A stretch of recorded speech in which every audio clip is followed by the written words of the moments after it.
कहते बच्चे, आत्मा के ऊपर जो कट चढ़ी हुई है, जंग लग गई है, उसको हमें उतारना है। और उतारने के लिए बाबा की याद में रहने का पुरुषार्थ करना है। जितना हम बाबा को याद करेंगे, कट उतरती जाएगी। कट को उतारो, चढ़ाओ नहीं। झरमुई झंगमुई करते हो, पर चिंतन करते हो तो फिर से कट चढ़ती जाती है।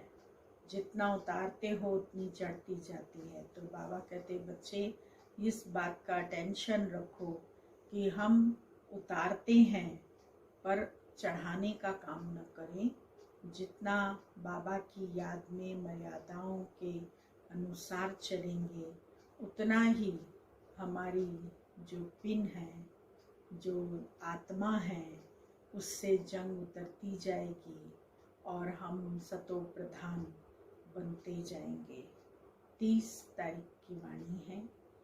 मीठे बच्चे, सबसे पहले यही ख्याल करो कि मुझ आत्मा पर जो कट चढ़ी हुई है वह कैसे उतरे। सुई पर जब तक कट होगी तब तक चुंबक खींच नहीं सकता। प्रश्न है, पुरुषोत्तम संगम युग पर तुम्हें पुरुषोत्तम बनने के लिए कौन सा पुरुषार्थ करना है? उत्तर है कर्मातीत बनने का। कोई भी कर्म संबंधों की तरफ बुद्धि न जाए, अर्थात कर्म बंधन अपनी तरफ न खींचे। सारा कनेक्शन एक बाप से रहे। कोई से भी दिल लगी हुई न हो, ऐसा पुरुषार्थ करो। झरमुई झंगमुई में अपना टाइम वेस्ट मत करो। याद में रहने का अभ्यास करो। गीत बजा है, जाग सजनिया जाग, नव युग आया। ओम शांति। रूहानी बच्चों ने शरीर द्वारा गीत सुना, क्योंकि बाप अभी बच्चों को आत्म अभिमानी बना रहे हैं। तुमको आत्मा का भी ज्ञान मिलता है। दुनिया में एक भी मनुष्य नहीं जिसको आत्मा का सही ज्ञान हो। तो फिर परमात्मा का ज्ञान कैसे हो सकता है? यह बाप ही बैठ समझाते हैं। समझाना शरीर के साथ ही है। शरीर बिगड़ तो आत्मा कुछ कर नहीं सकती। आत्मा जानती है हम कहाँ के निवासी हैं, किसके बच्चे हैं। अभी तुम यथार्थ रीति जानते हो। सब एक्टर पार्टधारी हैं। भिन्न भिन्न धर्म की आत्माएं कब आती हैं, यह भी तुम्हारी बुद्धि में है। बाप डिटेल नहीं समझाते हैं, होलसेल समझाते हैं। होलसेल अर्थात 1 सेकंड में ऐसी समझानी देते हैं जो सतयुग आदि से लेकर अंत तक मालूम पड़ जाता है कि कैसे हमारा पार्ट नुंधा हुआ है। अभी तुम जानते हो बाप कौन है, उनका इस ड्रामा के अंदर क्या पार्ट है। यह भी जानते हैं ऊंच से ऊंच बाप है, सर्व का सद्गति दाता, दुख हरता सुख करता। शिव जयंती गाई हुई है, जरूर कहेंगे शिव जयंती सबसे उच्च है। खास भारत में ही जयंती मनाते हैं। जिस जिस की राजाई में जिस उच्च पुरुष को पास्ट की हिस्ट्री अच्छी होती है तो उनकी स्टैंप भी बनाते हैं। जो जो बड़े बड़े लोग होकर गए हैं, जिनकी लाइफ हिस्ट्री अच्छी होती है, उनके गवर्नमेंट स्टैंप निकालती है। अब शिव की जयंती भी मनाते हैं।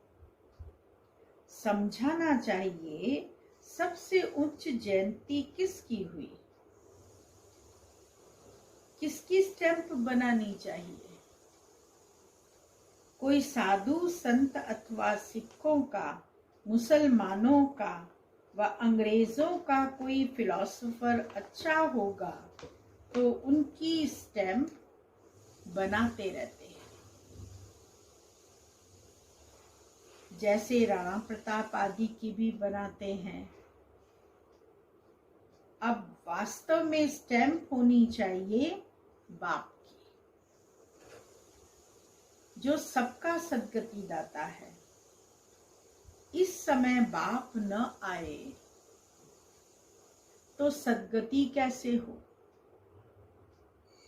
क्योंकि सब रौरव नरक में गोता खा रहे हैं। सबसे ऊंच ते ऊंच है शिव बाबा पतित पावन। मंदिर भी शिव के बहुत ऊंचे स्थान पर बनाते हैं, क्योंकि ऊंच ते ऊंच है ना। बाप ही आकर भारत को स्वर्ग का मालिक बनाते हैं। जब वह आते हैं तब सद्गति करते हैं, तो उस बाप की ही याद रहनी चाहिए। स्टैंप भी शिव बाबा की कैसे बनाएं? भक्ति मार्ग में तो शिवलिंग बनाते हैं, वही ऊंच ते ऊंच आत्मा ठहरे। ऊंच ते ऊंच मंदिर भी शिव का ही मानेंगे। सोमनाथ शिव का मंदिर है ना।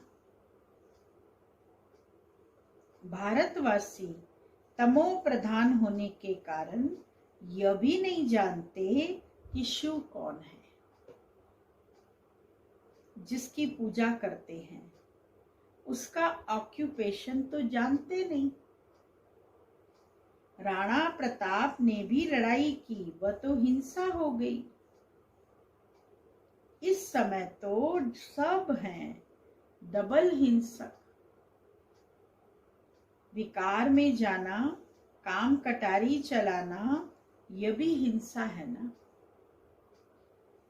डबल अहिंसक तो यह लक्ष्मी नारायण है।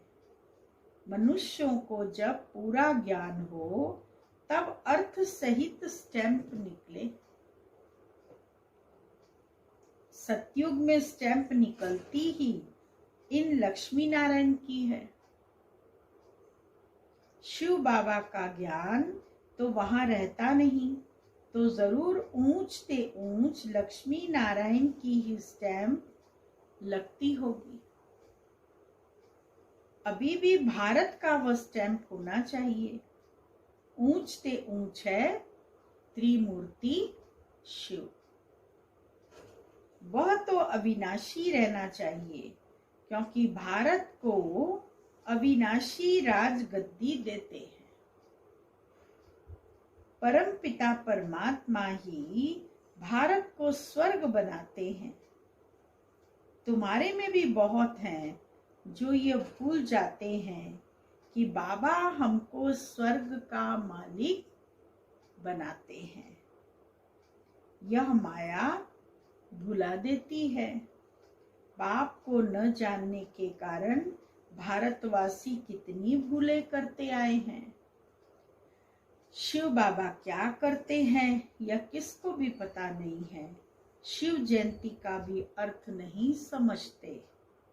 यह नॉलेज सिवाय बाप के और कोई को नहीं है। अभी तुम बच्चों को बाप समझाते हैं, तुम औरों पर भी रहम करो, अपने ऊपर भी आपे ही रहम करो। टीचर पढ़ाते हैं, यह भी रहम करते हैं ना। यह भी कहते हैं मैं टीचर हूं, तुमको पढ़ाता हूं।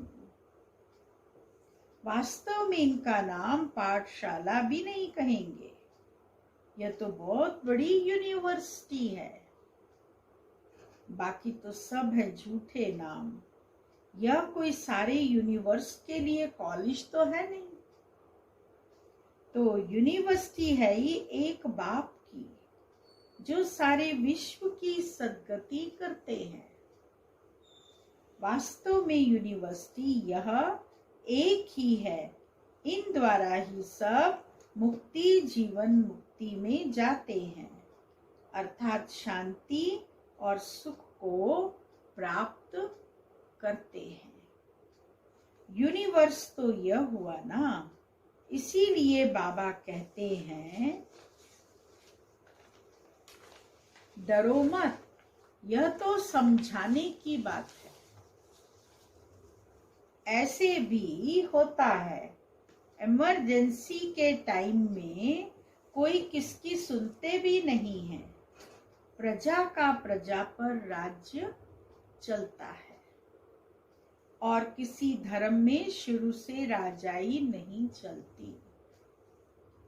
वह तो धर्म स्थापन करने आते हैं, फिर जब लाखों के अंदाज में हो तब राजाई कर सकें। यहाँ तो बाप राजाई स्थापन कर रहे हैं यूनिवर्स के लिए। यह भी समझाने की बात है, दैवी राजधानी इस पुरुषोत्तम संगम युग पर स्थापन कर रहे हैं। बाबा ने समझाया है, कृष्ण नारायण राम आदि के काले चित्र भी तुम हाथ में उठाओ, फिर समझाओ कृष्ण को श्याम सुंदर क्यों कहते हैं। श्याम सुंदर क्यों कहते हैं? जब श्री कृष्ण की आत्मा 5 विकारों में गिरती है, तमो प्रधान बनती है, तो श्याम बन जाती है। उसके लिए उदाहरण दिखाया है भक्ति मार्ग में कि जब छोटेपन में बॉल खेल रहे थे और बॉल खेलते खेलते जमुना नदी में गिरती है, तो वो उसको लेने के लिए नीचे जाते हैं।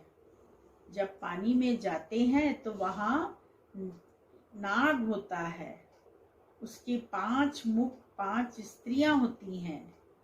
तो उसका मतलब 5 विकार जब फुंकार मारते हैं तो व्यक्ति सांवला हो जाता है।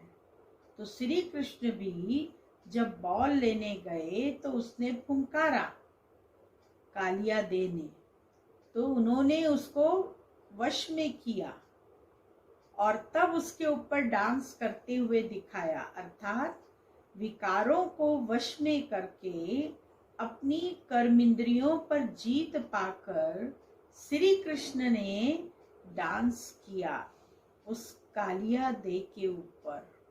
तो इसीलिए जब सांप के बीच में, विकारों के बीच में आत्मा जाती है तो सांवली हो जाती है, और जब विकारों से रहित होती है तो सुंदर हो जाती है। इसीलिए श्री कृष्ण को भी श्याम सुंदर कहा गया है। सतयुग त्रेता में है तो सुंदर, द्वापर कलयुग के अंदर आती है तो श्याम बन जाती है।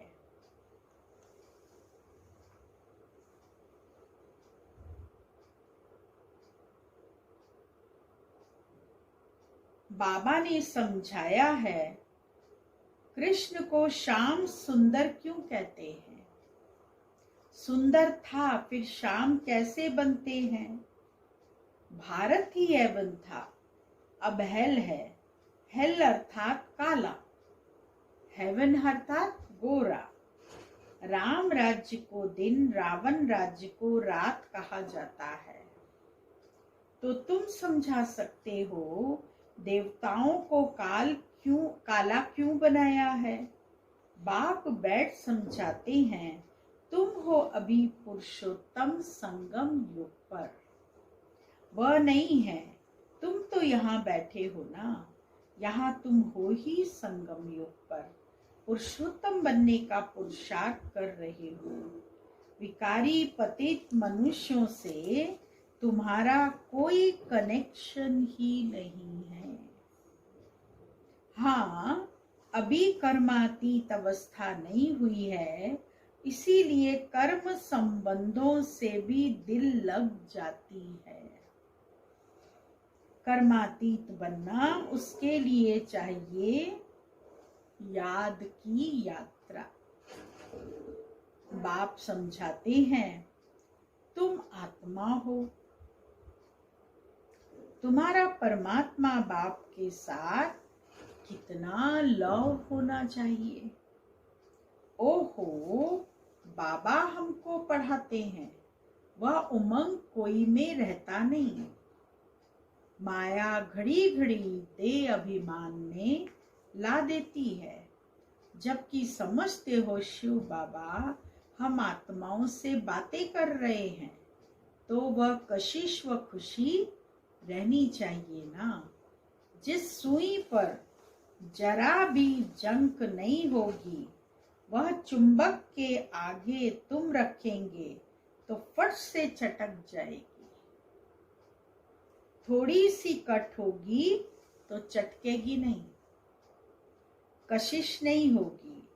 जहां से नहीं होगी फिर उस तरफ से चुंबक खींचेंगे। बच्चों में कशिश तब होगी जब याद की यात्रा पर होंगे। कट होगी तो खींच नहीं सकेंगे। हर एक समझ सकते हैं, हमारी सुई बिल्कुल पवित्र हो जाएगी तो कशिश भी होगी। कशिश नहीं होती है क्योंकि कट चढ़ी हुई है। तुम बहुत याद में रहते हो तो विकर्म भस्म होते हैं। अच्छा, फिर अगर कोई पाप करते तो वह 100 गुना दंड हो जाता है। कट चढ़ जाती है, याद नहीं कर सकते। अपने को आत्मा समझ बाप को याद करो। याद भूलने से कट चढ़ जाती है तो वह कशिश लव नहीं रहता। कट उतरी हुई होगी तो लव होगा, खुशी भी रहेगी, चेहरा खुशनुमा रहेगा। तुमको भविष्य में ऐसा बनना है। सर्विस नहीं करते तो पुरानी सड़ी हुई बातें करते रहते। बाप से बुद्धि योग ही तुड़ा देते हैं। जो कुछ चमक थी वह भी गुम हो जाती है। बाप से जरा भी लव नहीं रहता। लव उनका रहेगा जो अच्छी रीति बाप को याद करते होंगे।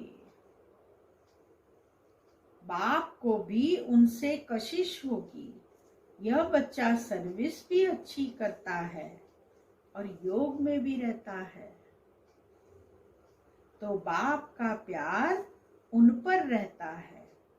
अपने ऊपर ध्यान रखते हैं, हमसे कोई पाप तो नहीं हुआ। अगर याद नहीं करेंगे तो कट कैसे उतरेगी।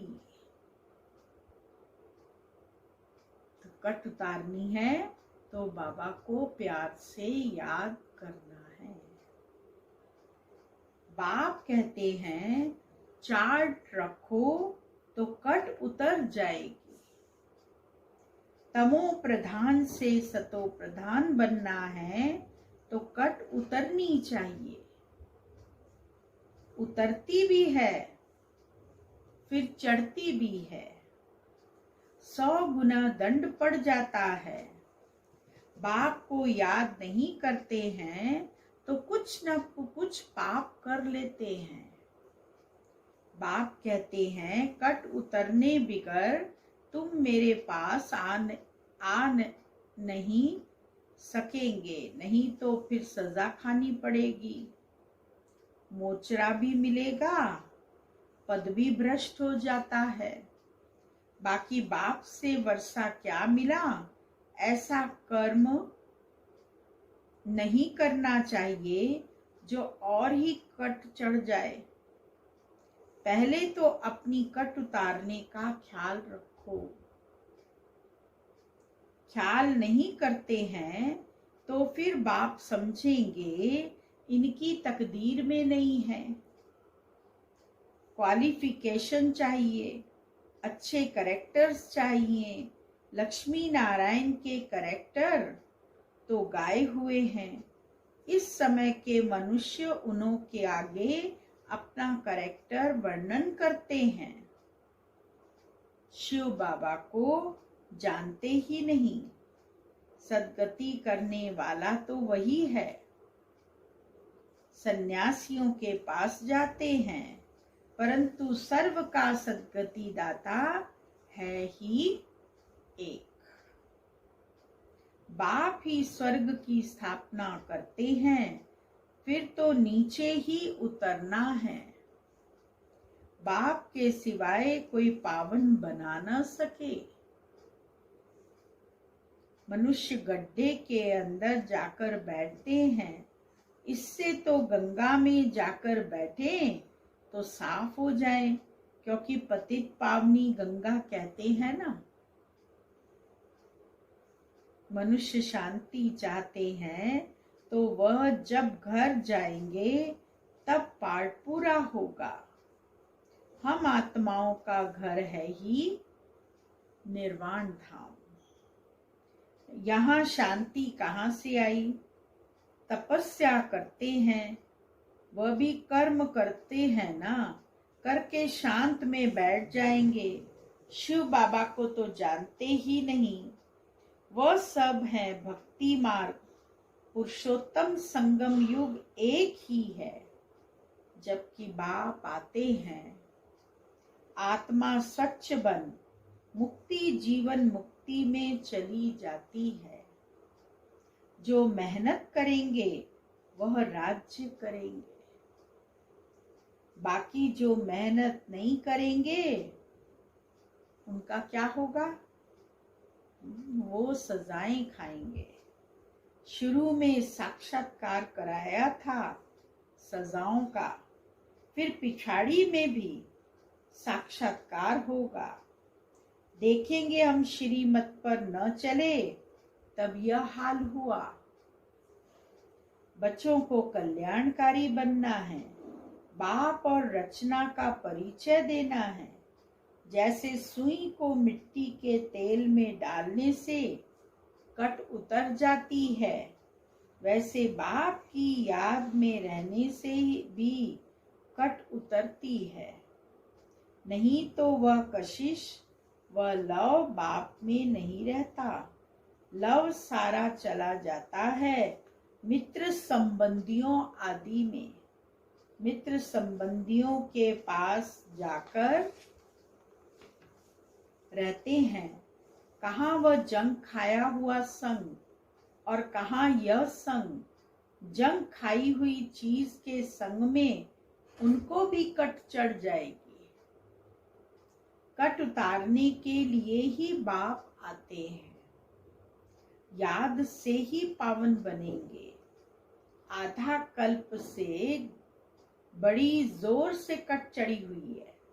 अब बाप चुंबक कहते हैं, मुझे याद करो। बुद्धि का योग जितना मेरे साथ होगा उतनी कट उतरेगी। नई दुनिया तो बननी ही है। सतयुग में पहले बहुत छोटा सा झाड़ होता है देवी देवताओं का, फिर वृद्धि को पाते हैं। यहाँ से ही तुम्हारे पास आकर पुरुषार्थ करते रहते हैं। ऊपर से कोई नहीं आते हैं। जैसे और धर्म वालों के ऊपर से आते हैं, यहाँ तुम्हारी राजधानी तैयार हो रही है। सारा मदार पढ़ाई पर है।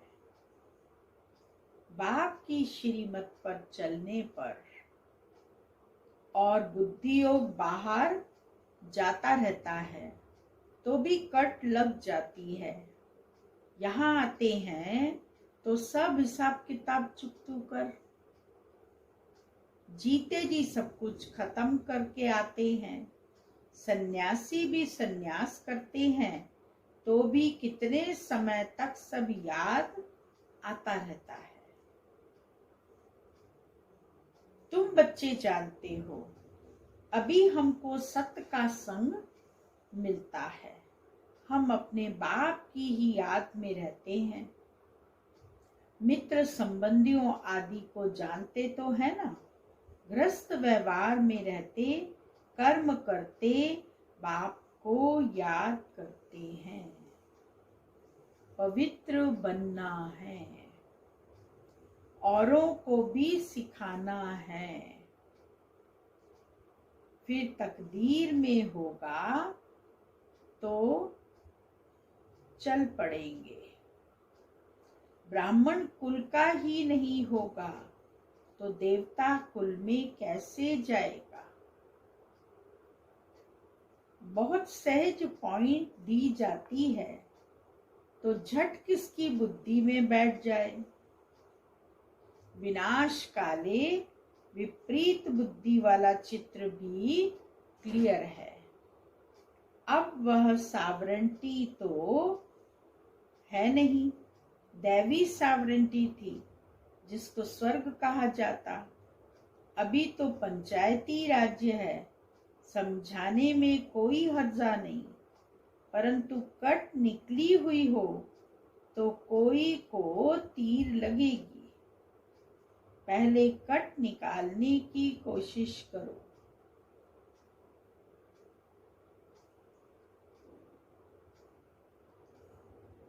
पहले कट निकालने की कोशिश करनी चाहिए।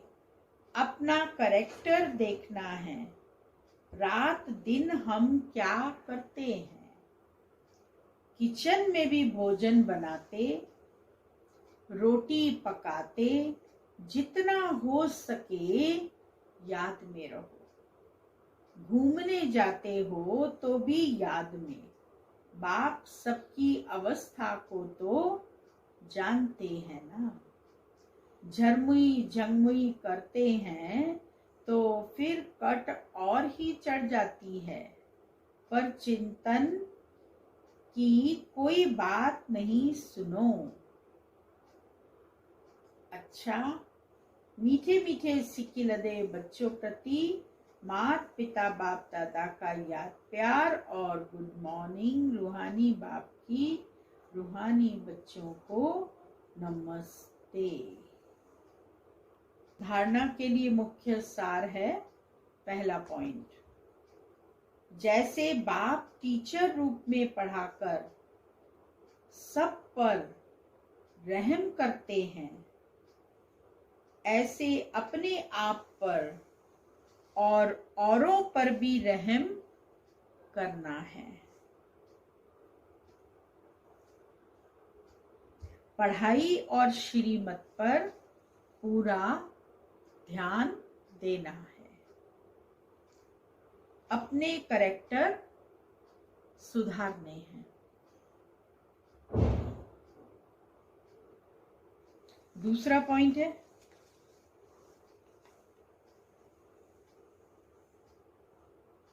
आपस में कोई पुरानी सड़ी हुई पर चिंतन की बातें करके बाप से बुद्धि योग नहीं तुड़ाना है। कोई भी पाप कर्म नहीं करना है। याद में रहकर जंक उतारनी है।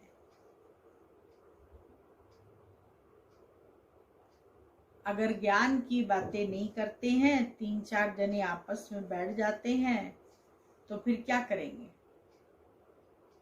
फिर परचिंतन की बातें करेंगे, झरमुई झरमुई की बातें करेंगे, व्यर्थ की बातें करेंगे।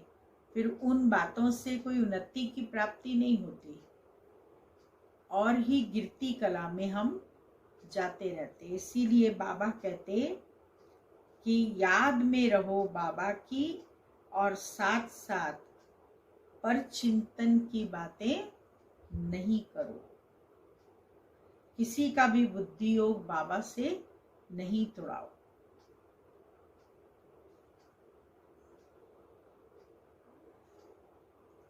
आज का वरदान है, सर्व शक्तियों को ऑर्डर प्रमाण अपना सहयोगी बनाने वाले प्रकृति जीत भव। सबसे बड़े ते बड़ी दासी प्रकृति है। जो बच्चे प्रकृति जीत बनने का वरदान प्राप्त कर लेते हैं, उनके ऑर्डर प्रमाण सर्व शक्तियां और प्रकृति रूपी दासी कार्य करती है, अर्थात समय पर सहयोग देती है। लेकिन यदि प्रकृति जीत बनने के बजाय अलबेलेपन की नींद में व अल्पकाल की प्राप्ति के नशे में व व्यर्थ संकल्पों के नाच में मस्त होकर अपना समय गंवाते हो, तो शक्तियां ऑर्डर पर कार्य नहीं कर सकती।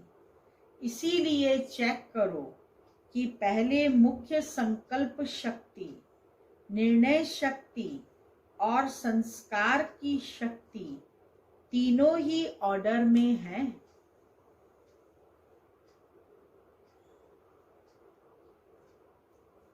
स्लोगन,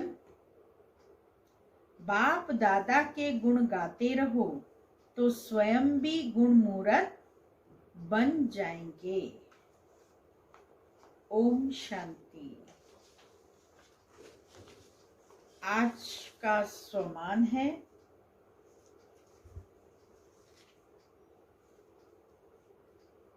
मैं आत्मा परम पवित्र फरिश्ता हूँ। आज का स्वमान, इसका अभ्यास करना है।